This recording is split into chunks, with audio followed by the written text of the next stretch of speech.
भाषा को हमारा विरोध नहीं है।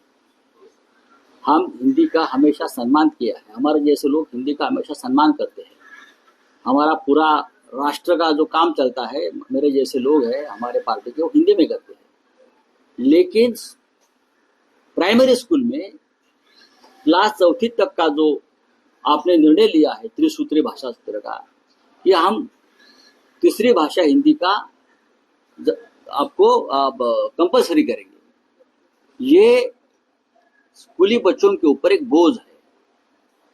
ये एकेडमिक विषय भी है, ये भाषा का विषय भी है और भी कुछ है। तो इस बारे में राज ठाकरे जी ने एक आंदोलन की घोषणा की थी 6 तारीख, और माननीय उद्धव ठाकरे साहब ने घोषणा की थी 7 तारीख। 2 अलग अलग मोर्चे निकल रहे थे एक ही विषय पर।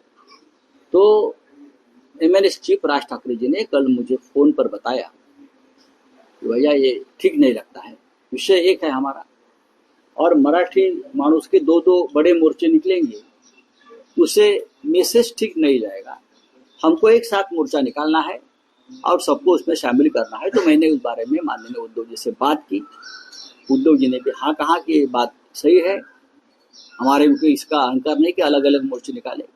लेकिन रविवार को महाराष्ट्र में बड़ा त्योहार होता है, आषाढ़ एकादशी का, पंढरपुर विठल का, तो लाखों लोग वहां चले जाते हैं, तो मोर्चा को सफलता नहीं मिलेगी।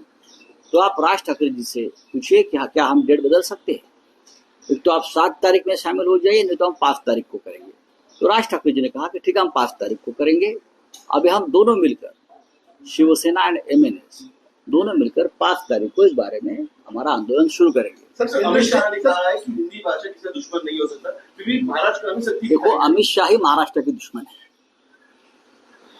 अमित शाह को सब जिस व्यक्ति ने बाला साहब ठाकरे जी की शिवसेना को इस प्रकार से तोड़ा है, चुनाव आयोग और सुप्रीम कोर्ट में हाथ में लेकर, वो महाराष्ट्र का दुश्मन है।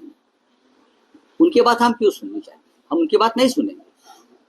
सर, जिस तरीके से आरएसएस की तरफ से बयान आया, 50 साल पूरे हो गए थे इमरजेंसी को, वही आरएसएस कह रहा है कि जिन्होंने इमरजेंसी लगाई अब वही कॉन्स्टिट्यूशन की कॉपी लेके घूम रहे हैं, उनको माफी मांगना चाहिए भारतीय जनता से। बाला साहेब देवरस ने इंदिरा गांधी जी की इमरजेंसी को पूरा समर्थन दिया था, वो पूरा डॉक्यूमेंट सामने है। इंदिरा गांधी ने संविधान के अधीन रहकर इमरजेंसी लागू की थी।